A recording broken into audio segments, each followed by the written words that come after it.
C'est l'homme le plus puissant d'Israël. Cela fait plus de 15 ans au total que Benyamin Netanyahou gouverne l'État hébreu. La société israélienne est suffisamment folle pour le maintenir. Bourreau des Palestiniens,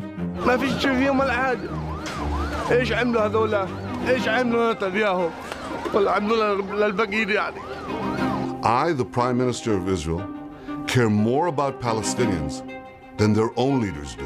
mais aussi bourreau des Israéliens.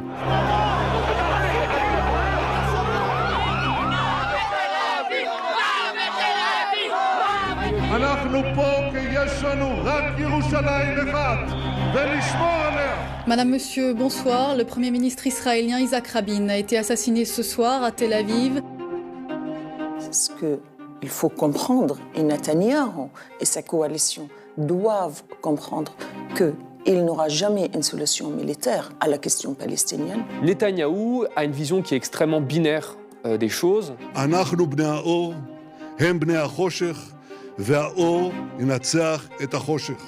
Netanyahou n'est pas quelqu'un qui souhaite véritablement, c'est évident, mais œuvrer pour le bien commun et la vérité. C'est quelqu'un qui est un pur manipulateur politique et intellectuel et il est prêt à tout pour faire asseoir son opinion.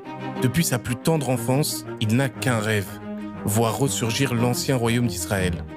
Pour cela, il est prêt à tout. Hitler didn't want to exterminate the Jews at the time, he wanted to expel the Jews.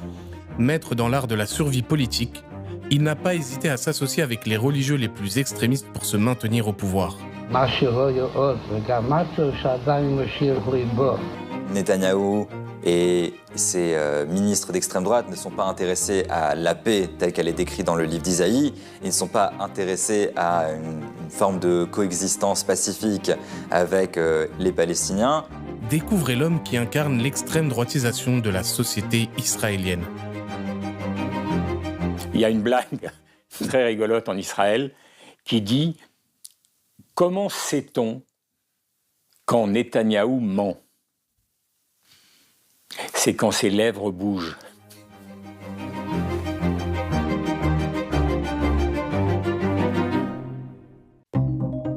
Dès la fin des années 70, alors qu'il réside aux États-Unis, Benyamin Netanyahou s'oppose déjà à toute création d'un État palestinien.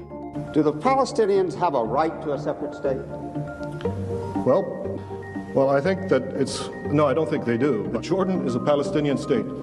So what we're talking about is a demand for a 22nd Arab state and a second Palestinian state. Une doctrine et une conviction politique qu'il tient de son père, Benzion Netanyahou, admirateur des régimes autoritaires, notamment de Mussolini et du fascisme. On le voit ici, âgé de 100 ans, lors d'un reportage consacré à sa gloire.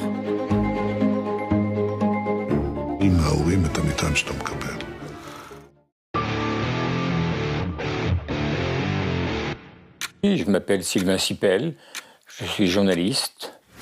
J'ai été à Courrier International que j'ai dirigé et puis j'ai été près de 20 ans au Monde également. Le père de Netanyahou, c'est un fasciste sincère. La proposition fasciste, elle lui convenait tout à fait. Quand le fascisme émerge dans les années 20, il adhère totalement au fond politique, idéologique du fascisme. Il éduque ses enfants dans cette pensée-là. Et ça ne l'abandonnera jamais. C'est un homme qui, après la naissance d'Israël, est parti d'Israël parce qu'il détestait les sionistes socialistes, car il n'y avait rien de plus détestable au monde que le socialisme. Son père était un membre, donc, précisément de la fraction ultranationaliste du sionisme. Ce qui caractérise la droite nationaliste sioniste, c'est qu'à aucun moment, ils n'ont accepté l'idée du partage. La grande Palestine devait être pour eux et seulement pour eux.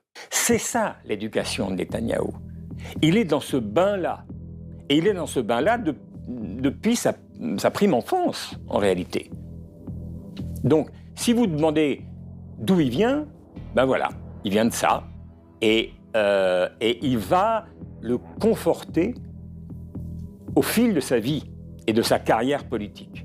Le 27 juin 1976, un événement va accélérer la stratégie politique de Benyamin Netanyahou. un vol Air France contenant des Israéliens est détourné par des membres du Front populaire de libération de la Palestine. Son frère aîné, Yonatan, qui participe à la libération des otages, meurt dans l'opération 1 mois plus tard. Netanyahou et son père vont alors fonder un institut qui porte son nom, le Yonatan Institute. Leur but ? Ôter toute possibilité de revendication politique aux actes terroristes. Les définir uniquement comme une arme dont la seule revendication serait de détruire Israël et l'Occident.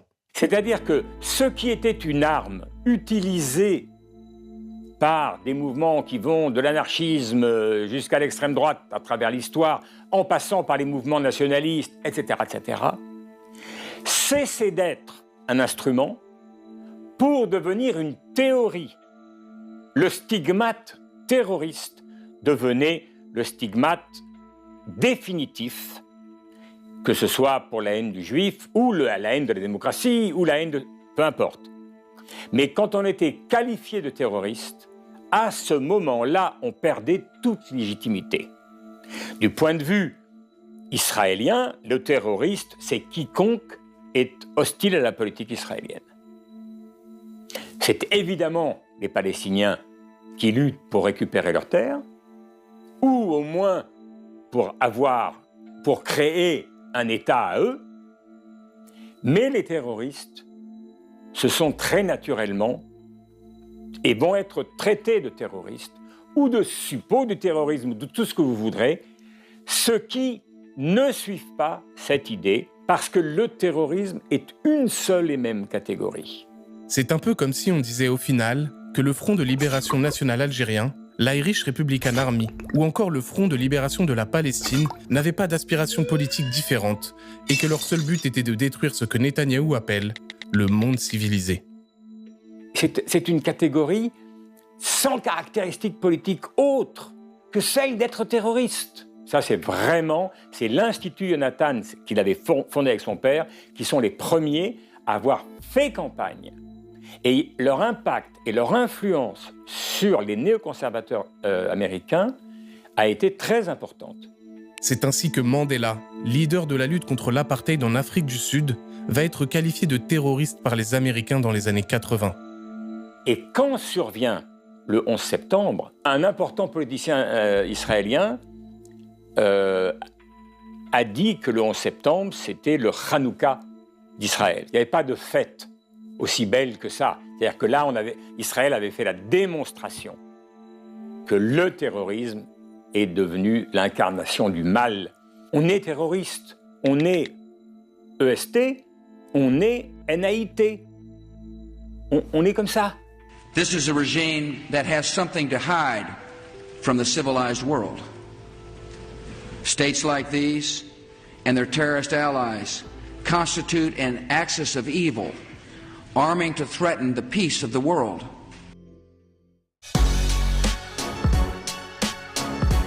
Je suis Thomas Vescovi, chercheur indépendant, spécialiste d'Israël et des territoires palestiniens occupés. On a là, si tu veux, toute une espèce de mantra qui va se mettre en place progressivement et qui va permettre de faire intérioriser aux jeunes Israéliens le fait que quand ils vont faire l'armée, ils ne doivent pas se poser de questions sur la justesse ou non de la cause. Ils font l'armée parce qu'ils sont l'avant-garde d'une lutte occidentale contre le terrorisme. Le Palestinien qu'ils vont avoir face à lui, c'est pas quelqu'un qui peut se soulever demain pour sa liberté, c'est quelqu'un qui vous en veut parce que vous êtes Israël et vous êtes même juif. C'est extrêmement puissant comme mentalité, et c'est puissant parce que du 11 septembre 2001 au 13 novembre 2015 en France, les Israéliens vont avoir l'idée qu'en fait, eh bien voilà, les Occidentaux font face au même mal que nous. C'est-à-dire que, un petit peu comme Sharon l'avait dit à l'époque, Arafat, c'est notre Ben Laden. C'est-à-dire qu'en gros, les Palestiniens, en fait, c'est faux. C'est pas un mouvement de libération qu'ils ont en tête, c'est surtout un mouvement terroriste qui veulent nous détruire et nous anéantir. Dès que les gens se sont révoltés, on les a traités de terroristes, évidemment. Et tout ça a été fait pour garder la maîtrise des territoires. On expliquait par mille motifs, y compris par des motifs sécuritaires. Mais la raison fondamentale, c'est qu'on voulait garder les territoires. En 1993, un processus de paix est engagé entre Yitzhak Rabin, premier ministre israélien issu de la gauche travailliste, et Yasser Arafat, président de l'autorité palestinienne. Ce sont les accords d'Oslo.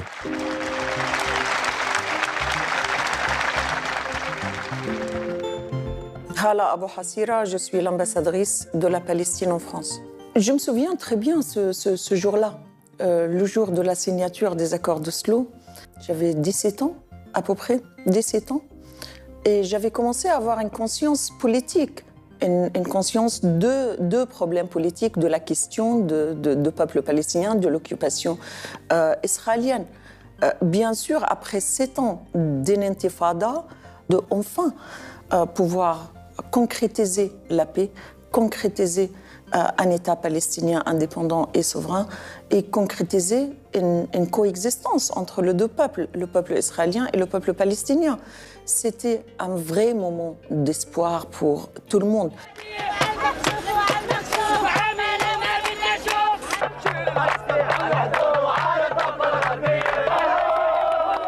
Beaucoup doutaient ce processus, mais beaucoup espéraient que ce processus enfin permettrait à la concrétisation de la paix, d'une paix durable et compréhensive dans la région, non seulement en Israël et la Palestine.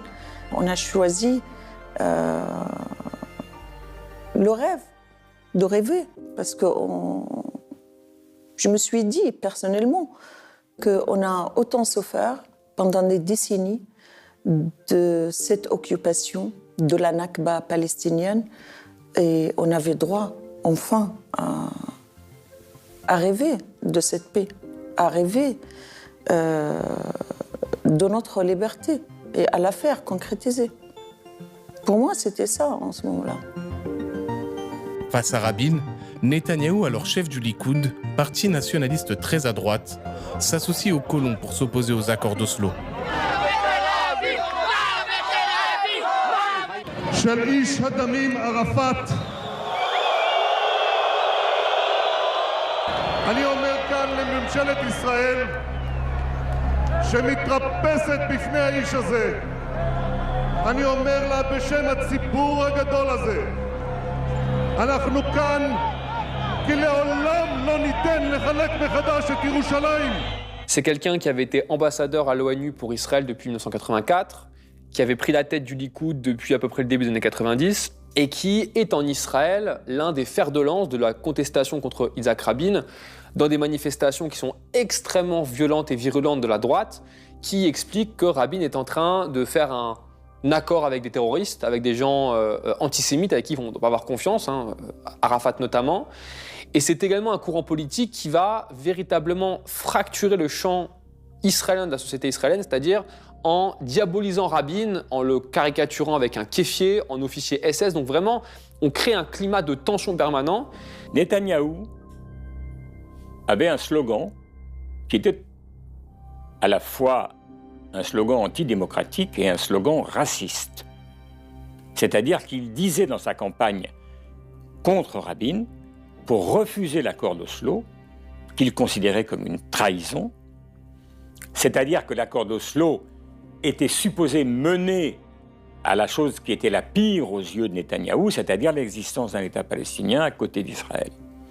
Et de ce point de vue-là, Netanyahou disait « Rabin a une majorité au Parlement, mais il n'a pas une majorité juive. » Et il y a deux choses qu'il faut dire, c'est que quand on dit ça, eh ben, ça veut bien dire ce que ça veut dire, c'est-à-dire qu'en fait, les voix des non-juifs au Parlement, il y a 20%, à peu près 20% de Palestiniens en Israël, eh ben, il ne faut pas les prendre en compte. Et dans les 80% qui restent, eh bien, Rabin n'a pas une majorité. Mais ça, en même temps, ça veut dire qu'il y a des citoyens qui n'ont pas les mêmes droits. Ça veut dire qu'il y a des gens qui comptent et ceux qui ne comptent pas. Les juifs comptent, pas les autres. Or, l'État, la citoyenneté est supposée être égale pour tous. Ce climat de tension mène à l'élimination, l'assassinat d'Yitzhak Rabin le 5 novembre 1995. Madame, Monsieur, bonsoir. Le Premier ministre israélien Yitzhak Rabin a été assassiné ce soir à Tel Aviv. Nous étions en train de raccompagner le Premier ministre à sa voiture et un type a surgi, a tiré 3 balles sur lui, il est blessé. Atteint à la poitrine et à l'abdomen, Yitzhak Rabin est décédé 1 heure plus tard sur la table d'opération. Et cette élimination devait signer quelque part même la fin de la carrière politique de Netanyahou, parce que sa grande idée qui est que le terrorisme qui nous menace est un terrorisme arabe, palestinien, s'effondre quand l'assassin de Rabin est un extrémiste juif. Quelques minutes après l'attentat, l'assassin vient d'être maîtrisé. C'est l'homme à la chemise bleue plaqué contre le mur par les policiers. Il s'agit d'un Israélien de 27 ans, étudiant en droit dans une université religieuse. Ce terroriste-là a aussi été armé intellectuellement par les manifestations dont Netanyahou était à la tête. Mais à la surprise générale, quelques mois plus tard et malgré le traumatisme de la mort de Rabin, Netanyahou l'emporte de justesse avec 50,4% des voix. C'est entouré par la foule que Benyamin Netanyahou s'est rendu ce soir devant le mur des lamentations. Sa première prière de Premier ministre, comme Menahem Begin en 1981. Un geste symbolique à l'égard des partis religieux qui l'ont soutenu et qui vont entrer au gouvernement. Et là, quelque part, il y a un basculement où on a le sentiment que c'est fini, la paix n'est plus possible du tout. Et donc, il faut voter pour la droite qui, elle, va nous amener vers une sécurité et surtout une solution militaire forte contre des gens qui veulent nous détruire. Il y a deux idées maîtresses. C'est qu'il ne faut pas qu'il y ait d'État palestinien.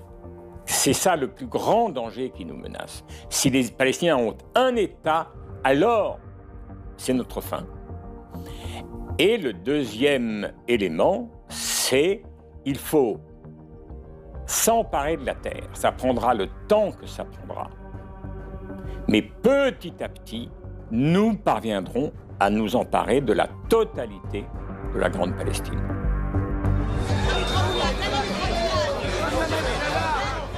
De son refus des accords d'Oslo, à son premier mandat entre 1996 à 1999, puis à son retour en 2009 où il ne va quasiment plus quitter le pouvoir jusqu'à aujourd'hui, Netanyahou a compris que le mouvement nationaliste qu'il représente avait tout intérêt à s'associer aux sionistes religieux d'extrême droite pour garder le pouvoir.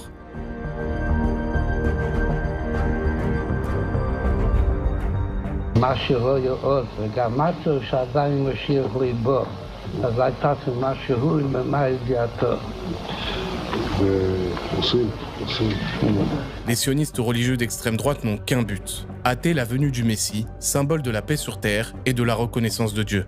Pour ce faire, selon une théorie mise en place par le rabbin Kook, grand rabbin d'Israël de Palestine dans les années 20 et 30, les Juifs du monde entier doivent reconquérir l'ancienne Terre Sainte.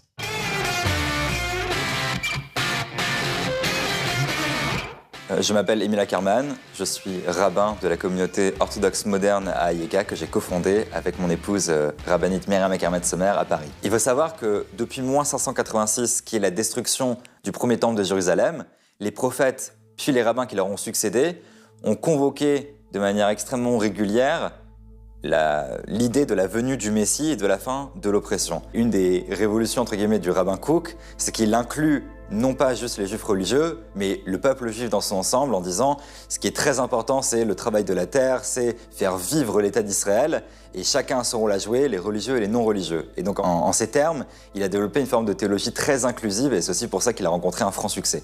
Et est-ce que justement ce sionisme religieux qui prône ce retour du Messie, est-ce que ça doit se faire au détriment, par exemple, d'un autre peuple qui sont les Palestiniens, par la colonisation, par l'expropriation, par une certaine violence aussi qui est menée à leur encontre justement dans cette colonisation.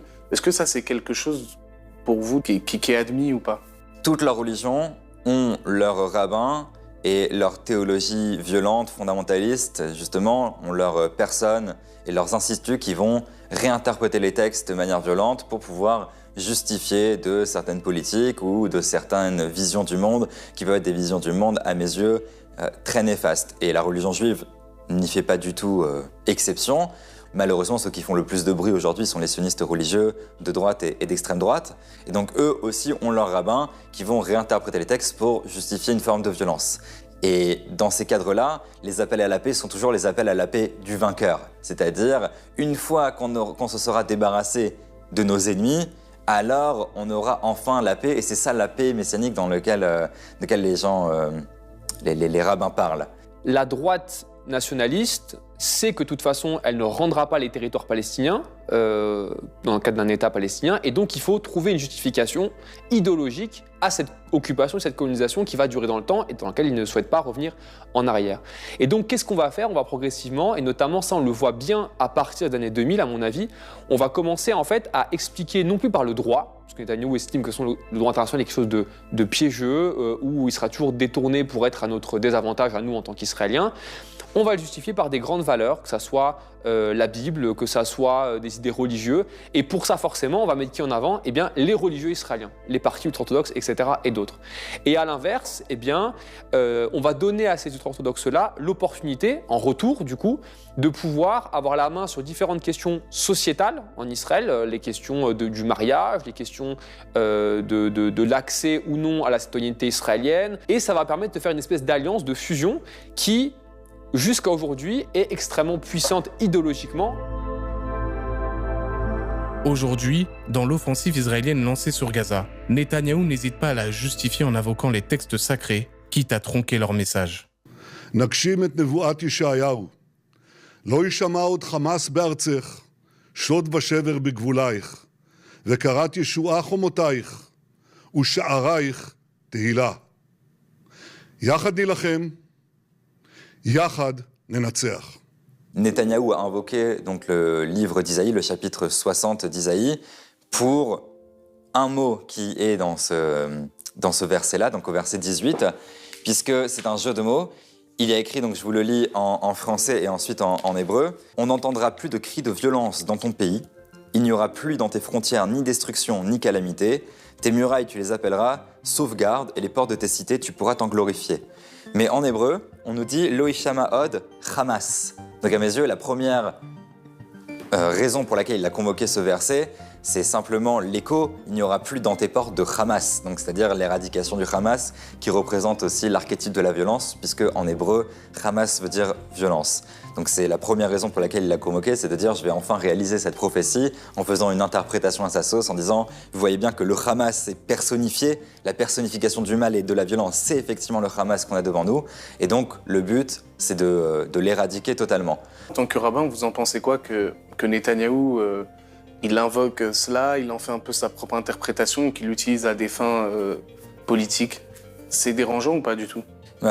Chaque juif va lire les textes et va essayer de l'interpréter et de trouver écho à ce qu'il vit au quotidien. Et il va convoquer les textes bibliques puisque c'est aussi à ça qu'ils servent. Après, le convoquer en conférence de presse pour justifier une guerre, c'est assez cocasse étant donné que Isaïe est aussi un des livres que les rabbins et que les chercheurs appellent le livre de la révolution prophétique. C'est un livre de révolution morale où justement Isaïe est un prophète qui va énormément insister sur la fin de la violence, sur la fin de la violence entre les hommes et sur l'idéal qui est un idéal sans guerre, et aussi sur le fait que les personnes qui se disent très religieuses, très pratiquantes, si elles ne sont pas capables de mener une vie éthique au niveau personnel, eh bien Dieu leur dit que tous leurs rituels religieux ne valent rien. Et ça, c'est quelque chose, c'est les passages que les Juifs lisent le plus dans Isaïe, ce sont ces passages-là. Ce sont ces passages où Isaïe fait des remontrances aux personnes qui se croient religieuses en leur disant « Vous n'avez rien compris, vous faites des sacrifices, vous allez au temple et vous vous pensez très bien et adorez des yeux de Dieu. » Mais en fait, si vous sortez de là et que vous n'ouvrez pas votre main aux nécessiteux, votre main aux pauvres, que vous vous frappez entre vous, eh bien, Dieu vous dit, vos sacrifices, vos rituels, je les ai en horreur, je les vomis, ce sont des abominations.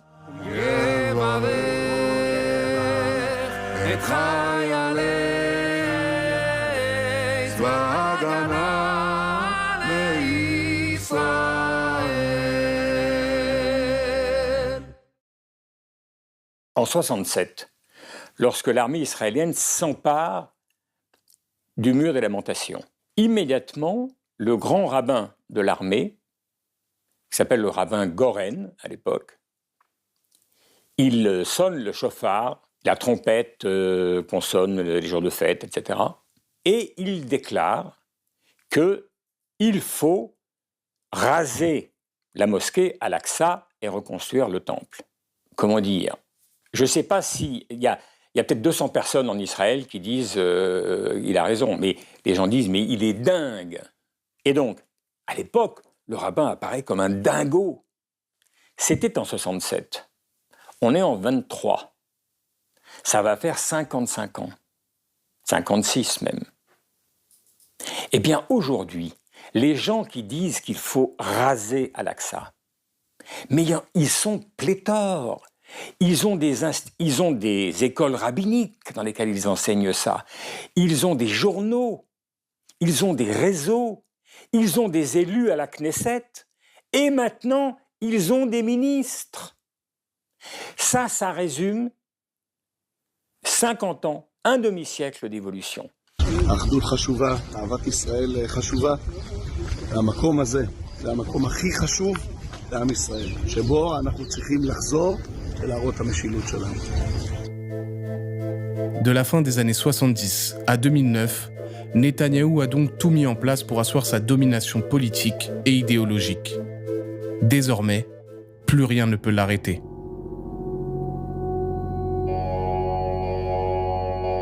André Malraux disait « Je mens, mais mes mensonges deviennent des vérités ». C'est en suivant cette logique que Netanyahou va propager une fake news au sein de la société israélienne. En 2015, lors du Congrès sioniste mondial, il déclare que Hitler ne voulait pas exterminer les Juifs. Selon Netanyahou, l'idée lui serait venue après sa rencontre avec le mufti de Jérusalem de l'époque, Haj Amin al-Husseini. Hitler didn't want to exterminate the Jews at the time, he wanted to expel the Jews. And Haj Amin al-Husseini went to Hitler and said, if you expel them, they'll all come here. So what should I do with them? He asked. You said, burn them. Tous les grands historiens américains, tous les grands historiens israéliens disent mais c'est une dinguerie, il invente tout.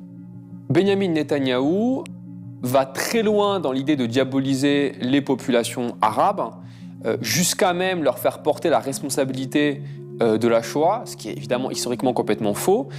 Il va aller par exemple jusqu'à manipuler un fait historique réel, qui est que celui que les Britanniques avaient hissé comme grand moufti, donc Husseini, avant la création d'Israël, donc à l'époque du mandat britannique, eh bien ce Husseini-là avait cru bon, jugé bon, de considérer que l'ennemi de mon ennemi est peut-être aussi mon ami, et donc il avait été rencontré, Adolf Hitler, à Berlin. Sauf que cette rencontre-là, et ce qui a suivi derrière, ça n'a absolument pas été à l'origine de l'extermination des populations juives en Europe. Ça a été plutôt un appel d'Husseini à ce que les populations arabes rejoignent les rangs de la Wehrmacht et de l'armée nazie, sauf qu'en chiffres, on a des chiffres aujourd'hui assez clairs qui montrent qu'en fait cet appel a été assez peu suivi d'effet et qu'à l'inverse, il y a eu bien davantage de populations arabes, moyen-orientales qui ont rejoint les rangs britanniques pour combattre plutôt l'entrée et l'arrivée des troupes nazies et la menace que ça pesait. J'ai une thèse. Ma thèse est assez simple. La Shoah, c'est un crime contre l'humanité, un génocide d'une taille jusque-là non commise. Bon, il y a eu des génocides dans l'histoire, mais c'est quand même un génocide industriel comme on n'avait jamais vu, commis par des Blancs sur une terre européenne qui est une terre de Blancs. Eh bien, il faut dire que non. Que l'idée originale, elle vient des basanés. Que le vrai antisémitisme n'est pas l'antisémitisme chrétien historique ou l'antisémitisme européen historique. Non, c'est les Arabes. Et c'est ça l'objectif. C'est l'Arabe qui a dit à Hitler « il faut les brûler ». Donc tout ça vient de ce monde qui est le cœur des ténèbres et qui est l'islam, l'arabité, etc. C'est ça. Honnêtement, à vrai dire, peut-être que je délire sur Netanyahou, mais je ne vois pas d'autre explication de son obstination systématique à répéter ce mensonge avéré, confirmé, y compris par des historiens totalement sionistes. Une fake news qui sévit encore aujourd'hui auprès de la société israélienne.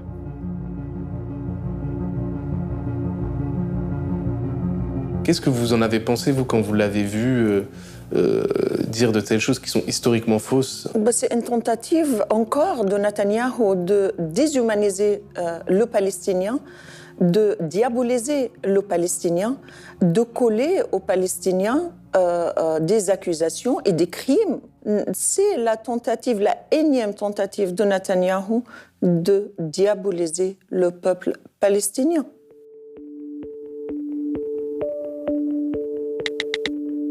En 2018, après pratiquement 10 ans de gouvernance consécutive, Benyamin Netanyahou va achever son projet politique d'apartheid à l'égard des Palestiniens.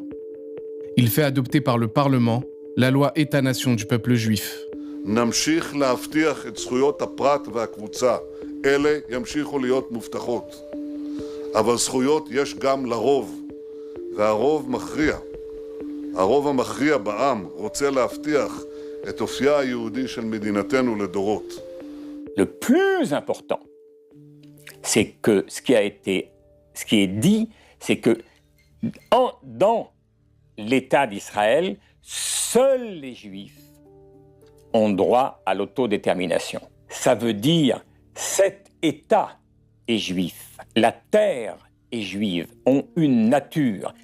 Ce qui caractérise l'État n'est pas son statut politique. Est-ce que c'est une monarchie? Est-ce que c'est une république? C'est pas ça qui... ce qui caractérise l'État, c'est l'ethnicité de l'État. C'est-à-dire, et ceux qui ont des droits entiers et complets sont ceux qui appartiennent à l'ethnie, et ceux qui n'y appartiennent pas n'ont pas les mêmes droits. Une fois qu'on l'a appliqué à un droit spécifique, le droit à l'autodétermination, on peut l'appliquer à n'importe quoi d'autre.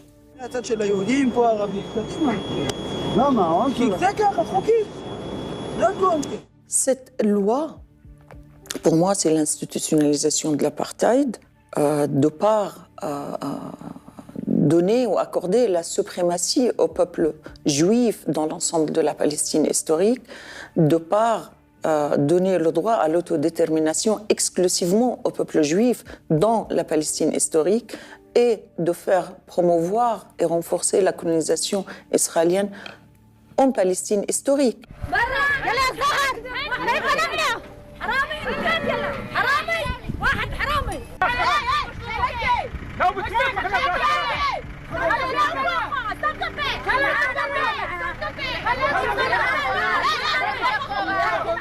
C'est le moment où Netanyahou est passé à l'action en 2018 pour aller encore plus loin dans son projet colonial de coloniser l'ensemble de la Palestine historique, de territoire palestinien occupé, et de faire vider la Palestine historique de sa population palestinienne. Jacob, you know this is not your house. Yes, but if I go, you don't go back. So what's the problem? Why are you yelling at me? I didn't do this. I didn't do this. But it's easy to yell at me, but I didn't do this. You are stealing my house. And if I don't steal it, someone else is going to steal it. No one is allowed to steal it, ya ammi. Netanyahou n'a jamais caché son souhait que le régime d'apartheid, qu'il refuse de considérer comme un terme valide pour qualifier la situation, c'est un vrai projet politique israélien de Netanyahou et de ses alliés. C'est-à-dire le fait de considérer que oui, dans ce territoire-là, des populations n'auront pas les mêmes droits, effectivement, parce que c'est à nous l'opportunité d'avoir l'ensemble des droits et du contrôle du territoire. Et en fait, cette loi État-nation du peuple juif, elle permet de renforcer ces deux points-là, politiques, et elle permet, à mon avis aussi, à l'international, de valider l'idée que Israël n'est pas un État comme les autres, c'est l'État du peuple juif, État-nation du peuple juif. Ça crée un lien quasiment indéfectible entre n'importe quel juif dans le monde et Israël, ce qui est très dangereux, évidemment, politiquement. Et en fait, si on retombe sur le début de ce que j'expliquais, eh bien, ça permet de valider, du point de vue de Netanyahou, le fait que quand on critique Israël, quand on s'oppose à Israël, on s'oppose au pays du peuple juif. Et donc, quelque part, on est antisémite. Voilà, parce qu'on crée les conditions pour attaquer le seul pays du peuple juif au monde, là où à l'inverse, eh bien, des pays, des courants politiques qui peut-être sont antisémites, mais si eux nous soutiennent, ils le sont moins que les autres. It's very refreshing to have a request made to the Prime Minister of Israel that doesn't require money. How can I refuse? I accept it gladly as a sign of our growing friendship.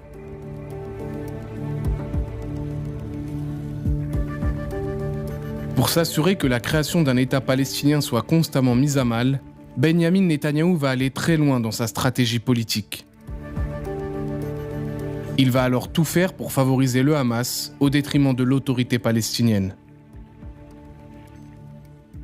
Le Hamas est un mouvement religieux émanant de l'Organisation des Frères musulmans qui apparaît dans la bande de Gaza dans les années 80. Au début, vu comme une organisation religieuse et apolitique, les Israéliens vont favoriser son émergence dans la bande de Gaza dans le but d'affaiblir la popularité de l'autorité palestinienne. Les Israéliens n'ont pas toujours considéré les islamistes palestiniens comme leurs ennemis.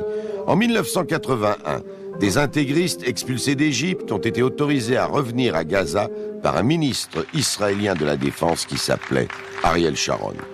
L'année suivante, l'administration militaire a même participé à la construction de ce bâtiment, le siège de l'Union islamique, dirigé par un cheikh charismatique, Ahmed Yassine.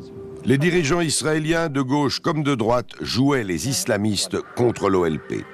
Opposé à tout accord de paix avec Israël, le Hamas va tout mettre en œuvre pour faire échouer les accords d'Oslo. Tous les Palestiniens, pourtant, ne sont pas satisfaits par les accords de paix. Les jusqu'au-boutistes du Hamas font sauter un bus israélien au centre de Tel Aviv le 19 octobre 1994.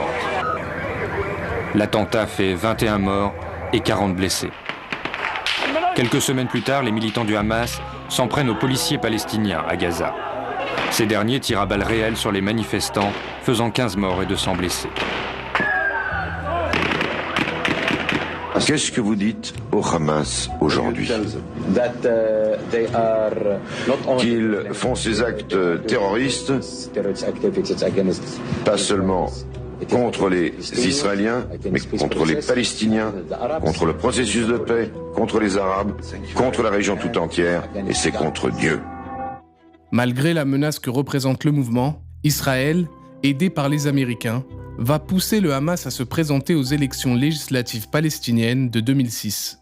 C'est en tout cas ce que confie l'émir du Qatar lors d'une interview à la télé américaine en 2016. We were asked by the Americans if we could talk to Hamas to make them participate in the election which happened in Palestine. Face à une autorité palestinienne affaiblie et minée par les affaires de corruption et les luttes de pouvoir depuis la mort de Yasser Arafat, le Hamas remporte les élections législatives.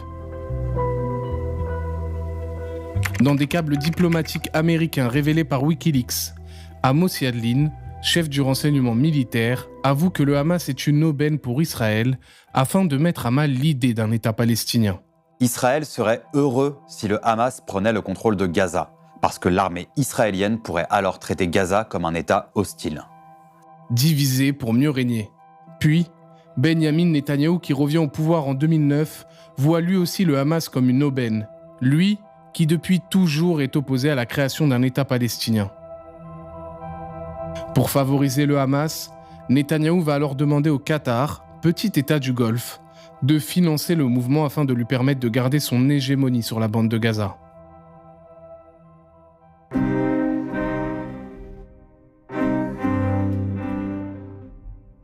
Je suis Guillaume Ancel, je suis un ancien officier français. Je suis écrivain, chroniqueur, et je suis auteur du blog Ne pas subir. D'abord, je suis très méfiant avec Benyamin Netanyahou parce que pour moi, c'est un extrémiste. C'est un extrémiste de droite. Et jusqu'ici, il a vendu et il a menti à la société israélienne en leur faisant croire que sa politique d'une grande brutalité allait leur amener de la sécurité. En fait, on a laissé les Palestiniens dans la pire situation depuis plusieurs décennies.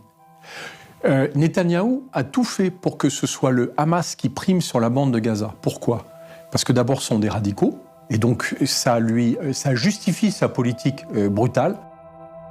En mars 2019, lors d'une réunion privée de son parti, le Likoud, et révélée par le Jérusalem Post, Netanyahou est interrogé sur cet arrangement financier qui en dérange certains. Il va alors clairement exposer sa stratégie. Quiconque est opposé à un État palestinien devrait y être favorable. le maintien d'une séparation entre l'autorité palestinienne en Cisjordanie et le Hamas à Gaza contribue à empêcher la création d'un État palestinien. Il l'a dit, il ne faut pas toucher à ça.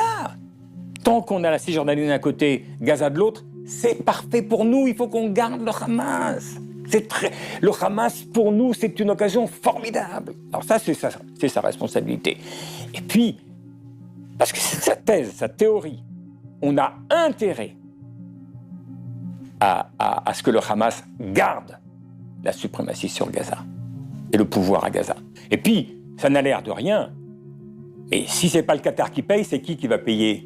Ils sont puissance occupante, formellement. Pour l'ONU, ils sont puissance occupante.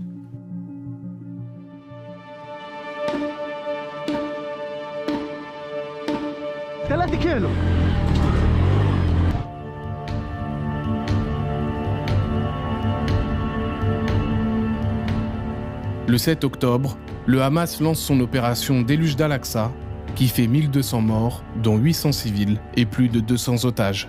Non seulement Netanyahou et ses prédécesseurs les ont favorisés, mais surtout, le Premier ministre a été mis au courant par ses renseignements, mais aussi par les Égyptiens et les Américains, que le Hamas préparait une attaque de grande ampleur. D'abord, je n'ai pas cru que le Hamas allait lancer une attaque aussi bestiale. Parce qu'au fond, ce n'était pas dans ses habitudes jusque-là, des attaques très dures, très violentes, mais pas d'aller massacrer des gamins qui dansent ou des colons complètement inoffensifs dans des kibboutz. Le 7 octobre, pour moi, c'est d'abord la faillite de la politique de Netanyahou. Pourquoi ? Parce que Netanyahou a été prévenu à plusieurs reprises de l'imminence de cette attaque. On le sait aujourd'hui par des canaux israéliens, par des canaux égyptiens et par des canaux américains. Et pas 3 jours avant l'attaque. Depuis plusieurs semaines et sans doute plusieurs mois, les services de renseignement avaient remonté le fait que le Hamas était en train de préparer quelque chose. Il l'a écarté parce que, et ça je le sais de sources israéliennes, à plusieurs reprises, quand on lui a proposé de réorganiser la sécurité autour de la bande de Gaza, il a réaffirmé sa seule priorité, qui est obsessionnelle chez Netanyahou, c'était la Cisjordanie. C'est-à-dire, en aucun cas, on ne doit enlever la moindre force militaire ou de police de Cisjordanie, parce que, pour lui, le point central de sa politique, c'était la reprise de la colonisation en Cisjordanie. Et il ne croyait pas à la capacité du Hamas de lancer une opération à partir de la bande de Gaza. En fait, ce qui est grave, c'est qu'il a surtout révélé son incompétence sur le sujet et son manque total de clairvoyance, alors qu'il ne cessait de parler de sécurité. En réalité, il l'a négligé. Face à cette attaque, Netanyahou décide de répondre par des bombardements incessants et indiscriminés sur la bande de Gaza. אזרחי ישראל, אנחנו במלחמה. לא במבצע, לא בסבבים, במלחמה. הבוקר חמאס פתח במתקפת פתע רצחני נגד מדינת ישראל ונגד אזרחיה. Aujourd'hui, l'armée israélienne a fait plus de 25 000 morts, détruit plus de 70% des habitations et a forcé plus de 85% de la population à se déplacer vers le sud.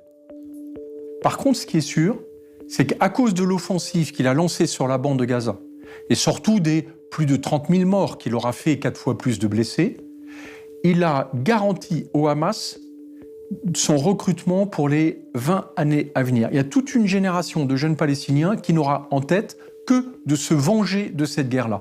Et ça, c'est terrible pour la sécurité d'Israël. Pour moi, c'est une absence totale de stratégie.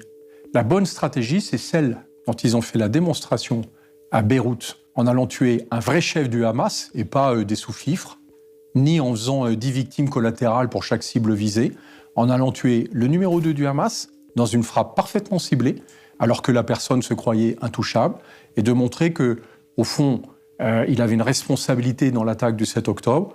Son avenir, c'était de mourir. Voilà. Ça, pour moi, c'est une vraie opération de contre-terrorisme.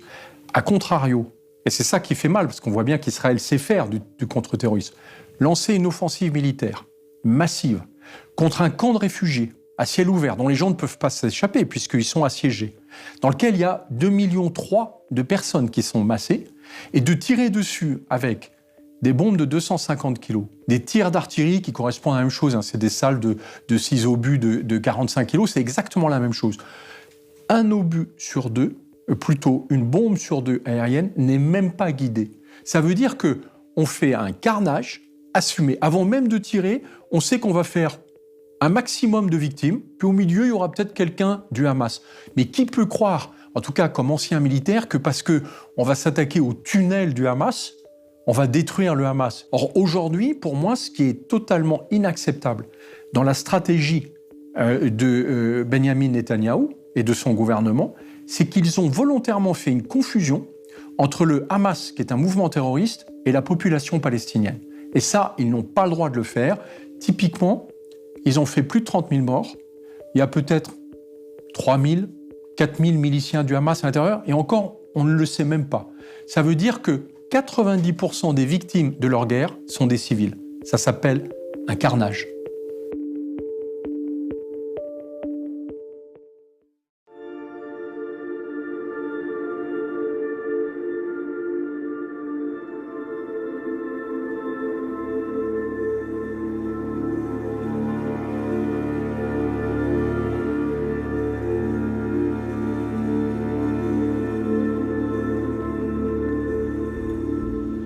Dans cette folie destructrice, Israël en vient parfois à tuer ses propres hommes. Près de 17% des soldats tués dans la bande de Gaza l'ont été par l'armée israélienne.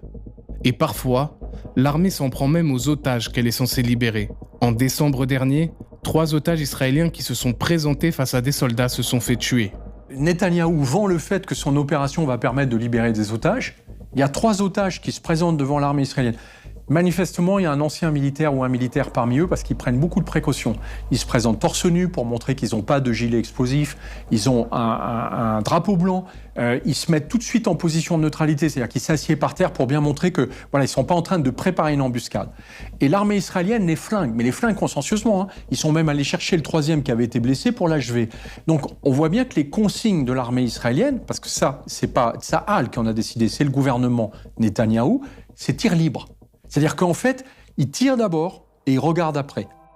Quel but Netanyahou cherche-t-il à atteindre en détruisant ainsi la bande de Gaza?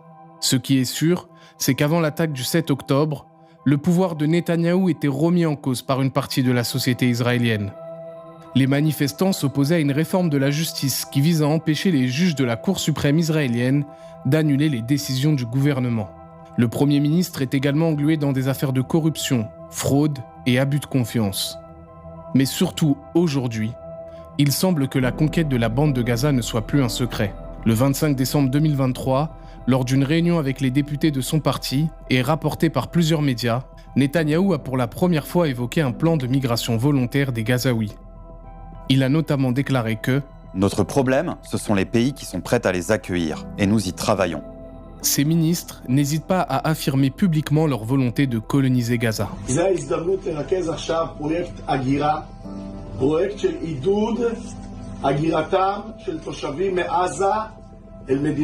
Cette guerre pour Netanyahou est une opportunité pour lui de survivre politiquement.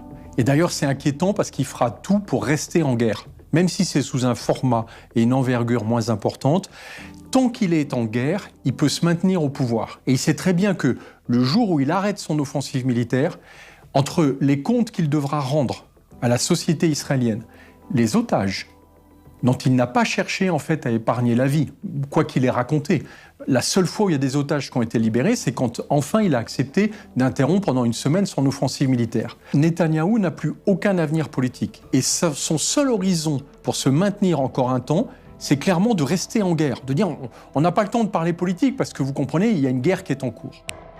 L'ONU n'hésite plus à alerter quant au risque de génocide en cours à la bande de Gaza. Un collectif d'avocats a donc décidé de poursuivre Netanyahou devant la Cour pénale internationale en tant qu'auteur du crime de génocide. Je m'appelle Gilles Devers, je suis avocat au barreau de Lyon, je suis inscrit au barreau de la Cour pénale internationale. Je suis le rédacteur de la plainte qui a été déposée à propos de la Palestine sous la qualification de génocide contre les dirigeants israéliens. Netanyahou est un criminel de guerre vu qu'il l'a revendiqué lui-même. Il dit « Personne n'a fait autant que moi pour la colonisation » et la colonisation est définie par un crime de guerre par le statut de la Cour pénale internationale.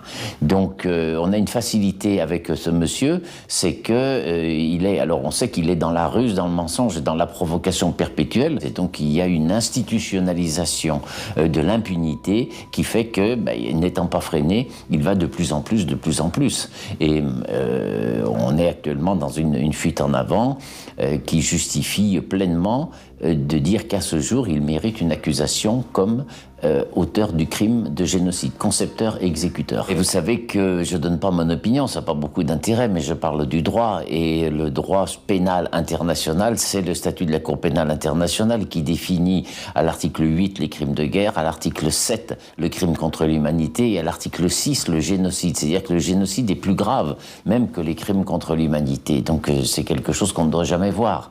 Et de long terme, j'entends à propos de la Palestine, on dit génocide, sociocide, enfin des choses comme cela, et j'ai toujours protesté en disant n'abîmez pas les mots, il y a un sens juridique. Mais là, quand on voyait à la fois les déclarations sur le fait que les Palestiniens sont en dehors de l'humanité et qu'ils ont peur à vivre sur cette terre, et puis le systématisme des attaques contre la population civile, on avait les éléments de réflexion pour dire qu'on rentrait dans la définition juridique du génocide. Et cette définition, elle reste méconnue. Je vois le débat en France, elle reste méconnue, parce qu'on en reste uniquement à la première définition, qui est la destruction physique d'un groupe, d'un groupe social. Donc clairement, le génocide juif par les nazis, voilà, destruction systématique physique. Mais il y a un deuxième génocide qui était théorisé dès l'époque, et qui est dans la Convention dans le génocide, et qui est dans le statut de la CPI, et qui est dans la jurisprudence, qui est le génocide par la destruction des conditions d'existence de ce groupe. Et qu'est-ce qu'on trouve comme critère de ce génocide par destruction des conditions d'existence? La privation d'accès à l'eau, la privation de la nourriture, la privation d'accès aux soins, la destruction des maisons, les transferts forcés de population. Là, il s'ajoute des bombardements, il y a des bombardements systématiques, et tous ces faits sont concrétisés par une intention, l'intention génocidaire qui est la moitié de l'infraction du génocide et qui consiste à dire que les autres ne sont pas comme nous et qu'il y a une volonté d'éliminer ce peuple.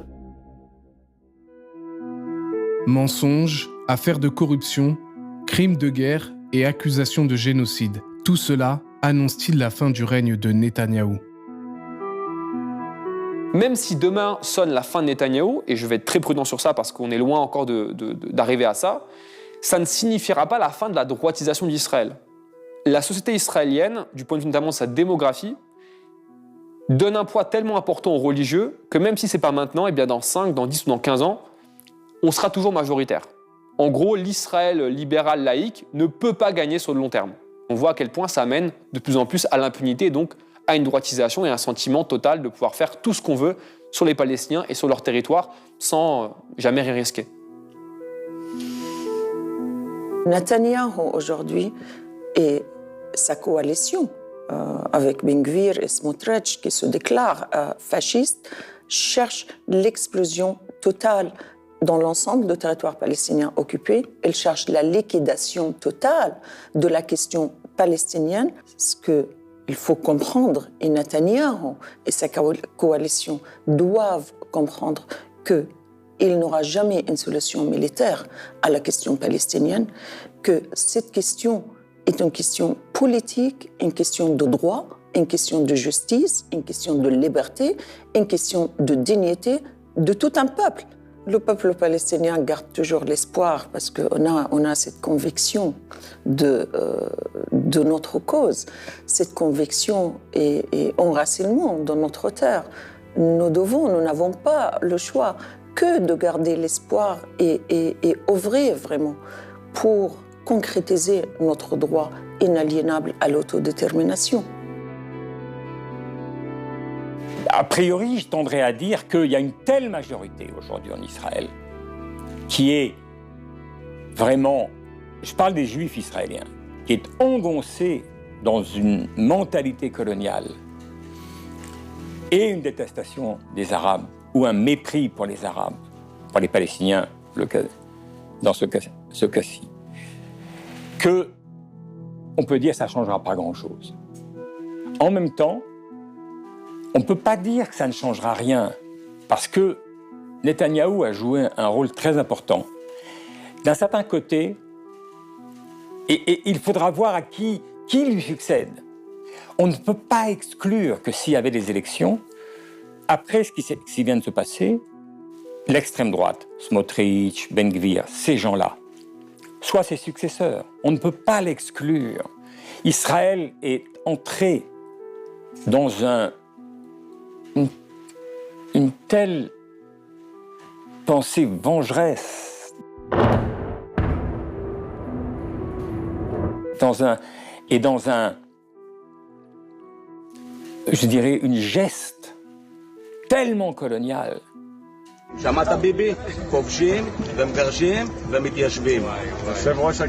qui est fait au quotidien aux Palestiniens, c'est zéro. Ça ne compte pas. D'ailleurs, on ne le montre quasiment pas à la télévision israélienne. On s'en fout. On s'en fout. אתם תומכים בטרנספר של אוכלוסייה עזתית והתיישבות יהודית ברצועת עזה?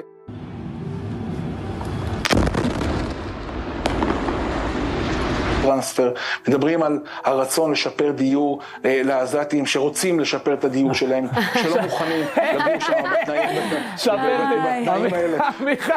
לשפר דיור.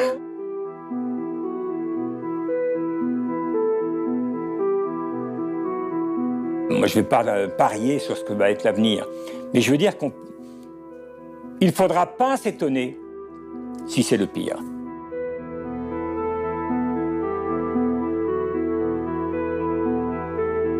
Un peuple ne lèvera plus l'épée contre un autre peuple et nous n'apprendrons plus la guerre. ושופעת בין הגויים והוכיח לעמים רבים וכיתתו חרבותם לעתים וחניתותיהם לממזרות לא יישא גוי אל גוי חרב ולא ילמדו עד מלחמה